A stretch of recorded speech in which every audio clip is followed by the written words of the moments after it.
Good morning tout le monde, bienvenue dans un nouvel épisode. Aujourd'hui j'ai 5 conseils essentiels pour prendre de super photos sous l'eau, préparés par Ryan. Ryan, t'es prêt? Carrément. On va shooter, c'est parti? Let's go. Let's go.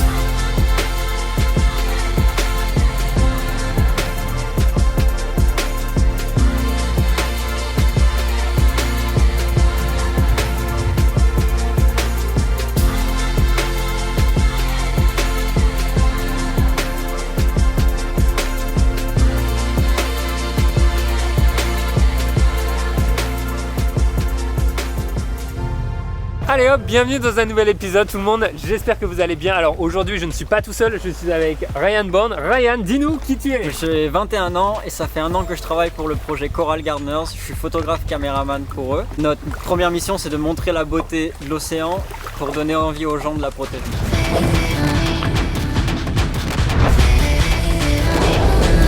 Coexistence.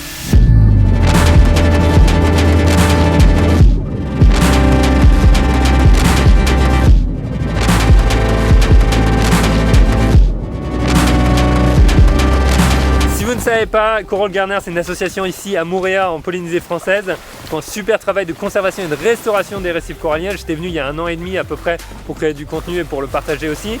Et je suis revenu là et ça me fait super plaisir de voir un petit peu le progrès. Donc si tu apprends quelque chose à travers cette vidéo, je t'encourage à adopter un corail, tout comme tu adopterais un petit animal. Tu peux adopter ton propre corail, le nommer, et eux, Ryan et les autres vont aller le planter pour toi. Donc je te mets un petit lien si tu apprends quelque chose dans cette vidéo. Maintenant, Ryan, parlons de photographie sous-marine. Quel est ton premier conseil? Donc la première chose, l'océan c'est un endroit qui peut être dangereux, qui peut être un peu surprenant. Avant de vouloir emmener une caméra et de capturer des choses dans l'océan, il faut vraiment qu'on soit à l'aise, il faut être en bonne condition physique. Je recommande vraiment de faire du sport. Je suis retourné dans l'eau après à peu près 6 mois à 1 an sans avoir shooté dans l'eau récemment à Chicago et je peux te dire que effectivement après un certain temps ça devient vraiment difficile. Nager avec l'appareil, être sous l'eau, devoir gérer les conditions de l'océan, plus penser à ses paramètres, etc. Ça fait beaucoup de choses. Il faut être le plus à l'aise possible naturellement dans l'eau avant de ramener son appareil. Bien sûr, pas tout le monde a eu la chance de grandir près de l'océan ou dans l'océan, mais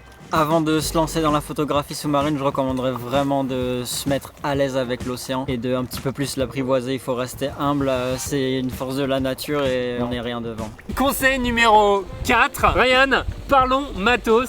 Qu'est-ce que tu conseilles? Pour quelqu'un qui veut commencer, je pense que la GoPro c'est le top. Faudrait shooter en RAW, c'est vraiment le plus important parce que dans la photo sous-marine, l'editing c'est vraiment une grosse partie, c'est vachement important. Donc si tu mets ta GoPro en RAW, ça marche. Si tu veux passer au niveau supérieur, si tu te sens à l'aise avec une GoPro, qu'est-ce que tu conseilles? On peut passer à un caisson plus comme tu as là. J'appelle ça la capote sous-marine.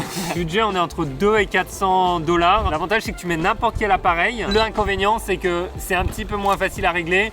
Faut pas taper le récif avec. Ça descend quand même à 20 mètres. J'ai jamais eu de problème en plongée. C'est juste que ça va écraser sur tous les boutons. Faut faire un peu gaffe. Toi, Ryan, c'est pas ce que tu utilises. Toi, t'es dans la gamme Tiens, pro. je pense qu'il est vraiment bien parce qu'il est assez accessible pour les gens qui veulent commencer. Parce que celui-là, il coûte assez plus cher. Celui-là, on est plus dans les 3000 € à peu près. Celui-là, c'est un caisson de surf, donc il est limité à 10 mètres. Quand on va plonger, on va être tendance à être plus profond. Ceux-là, ils vont seulement à 10 mètres, alors que quand on est en plongée, on est plus dans les 20 mètres. Ouais. Donc après, il faudra passer sur des caissons en métal, mais qui coûtent vraiment cher. Et eux, ils peuvent descendre jusqu'à 100 mètres. Emmett, avec qui je voyage, il en a un pour la plongée. C'est énorme. Il peut à peine le tenir à la C'est surface. ça, voilà. L'avantage avec celui-là, c'est qu'il est assez léger. Ça reste quand même lourd. Ça doit faire 6-7 kg peut-être quand il y a l'appareil dedans. Les optiques qui sont plates contre les dômes, qu'est-ce que tu en penses? Tout dépend de la focale à laquelle tu vas shooter. 90% du temps, je suis avec un 16-35. Ok. Du coup, c'est vraiment important pour moi d'avoir un Donc dôme. vraiment grand angle là. Voilà. Et on peut avoir la possibilité après de pouvoir faire des split shots avec la surface et sous l'eau en focus. Tu vois les deux en même temps et ça c'est assez Exactement. cool. Ouais, le feeling est assez vraiment sympa. C'est pas tant l'appareil, c'est surtout ce qu'on en fait. Ouais. Donc n'importe quel appareil qui shoot en RAW, ça peut le faire. Pas besoin de se prendre la tête. Par contre, je pense qu'il faut faire super gaffe aux paramètres. Et ça va être ton troisième conseil. Qu'est-ce qu'on va utiliser? Pourquoi? Comment?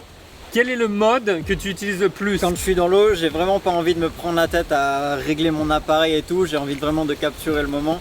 Du coup, la plupart du temps, je suis en priorité ouverture, donc avec un mode rafale. Donc ça me permet de juste prendre un maximum de photos parce qu'on veut vraiment pas louper l'instant. Il faut faire de la rafale. S'il y a bien un moment où il faut le faire, c'est quand tu es sous l'eau parce que le focus il peut changer et après c'est la cata. Ensuite le focus toujours au centre et central. avec une zone assez flexible. Ce que j'utilise sur mon appareil c'est un point central et avec 9 points autour. Parce que c'est ce qu'il faut voir, c'est qu'on porte un masque. Donc c'est assez difficile de regarder dans le viewfinder avec un masque. Donc quand tu as le masque, tu vois que le centre de ton viewfinder, tu verras jamais l'ensemble de la photo. Et vitesse d'obturation, est-ce que tu as un minimum ou quelque chose avec lequel tu travailles? Au moins un 500e de seconde. On peut jouer avec, j'aime beaucoup aussi dans les vagues avoir une vitesse d'obturation un peu plus lente pour créer du flou.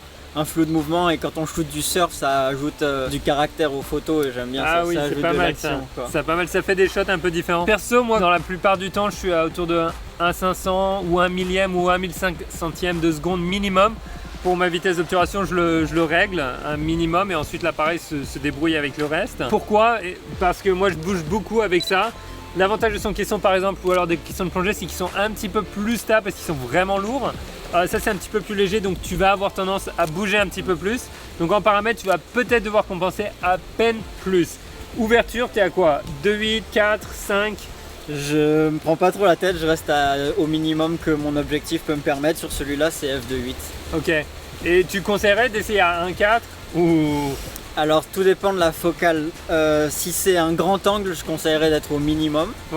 Par contre, si on commence à être avec un 50 mm voire plus, pas descendre en dessous de f2.8. J'ai fait tellement d'erreurs avec ça. J'ai loupé tellement de photos parce que j'avais une ouverture qui était un petit peu trop grande et j'ai essayé à 85 mm. Je disais à Ryan l'autre jour, une catastrophe. 85 mm f2.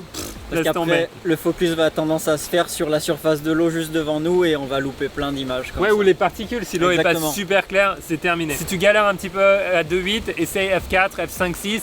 Ça va te donner beaucoup plus de marge de manœuvre et si tu es sur une GoPro de toute façon c'est un peu automatique. La balance des blancs en auto et ce sera une grosse partie pour l'editing. C'est pour ça qu'il faut shooter en RAW. Parce que la balance des blancs, elle se réglera après en post-production. Si jamais il y a quelqu'un qui fait de la vidéo, tu as un petit conseil Personnellement, moi je le laisse à 4000. 4000, donc un petit peu... Un peu plus froid. Après, ça dépend du style qu'on veut donner en post-prod après, au color grading.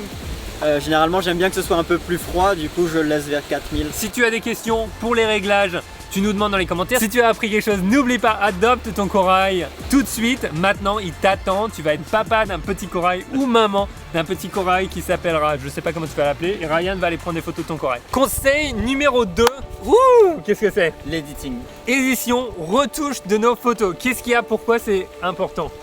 Parce que quand on est sous l'eau, c'est vachement compliqué. La lumière, elle change, que ce soit par rapport au moment de la journée, à la profondeur ou à la distance à laquelle on est du sujet. Sur une même rafale de photos, on va avoir peut-être 2 ou 3 différentes conditions de lumière. Et c'est pour ça aussi que tu shootes pas en full manuel. Parce que sinon, vraiment, j'ai essayé l'autre jour et on se retrouvait avec des photos complètement noires. Après, elles étaient bien exposées. La lumière, elle change vraiment très rapidement. Est-ce que tu as des conseils pour éditer les couleurs sous l'eau? Alors oui, tout va se jouer avec la balance des blancs. Après, il n'y a pas de formule magique. Si je devais donner une guideline, c'est qu'il faut essayer de ramener les couleurs naturelles. Parce que quand on va shooter dans l'eau, les photos vont tendance à... tout va devenir un peu vert ou bleu et il faut ramener sur par exemple les personnes ou les coraux, les poissons, essayer de ramener leurs couleurs naturelles comme nous on les a vues. Dans ta balance des blancs en fait tu vas augmenter par exemple la teinte magenta et tu vas voir que ça va faire revenir des couleurs un petit peu de bleu blanc, sera un peu plus blanc au lieu d'être bleu. Exactement. Et vraiment c'est pour ça qu'il y en a en plongée, ils mettent des filtres rouges. Dans le spectre de lumière tu auras de moins en moins de rouge plus tu descends profond. Faut pas oublier que en fait comparé à l'air, shooter dans l'eau c'est comme si tu shootais dans le brouillard et plus tu es loin de ton sujet et plus il va disparaître.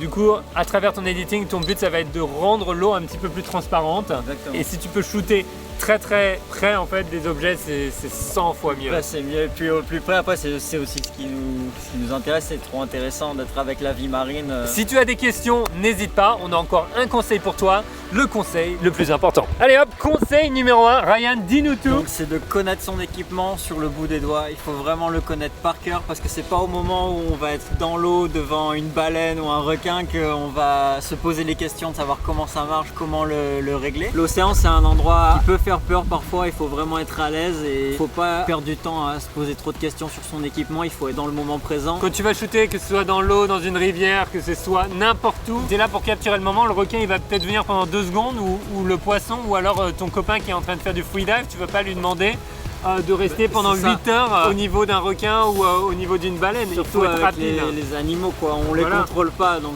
souvent c'est à chaque fois une fraction de seconde et ça m'est arrivé des milliers de fois de voir de mes yeux et d'imaginer prendre la photo et en fait j'étais pas prêt ou j'avais pas le bon setting. C'est un petit peu nos conseils pour la photographie sous l'eau. Commence par une GoPro ou alors une capote pour appareil photo. Ne dépense pas trop d'argent avant d'être sûr de vouloir le faire. Adopte un corail.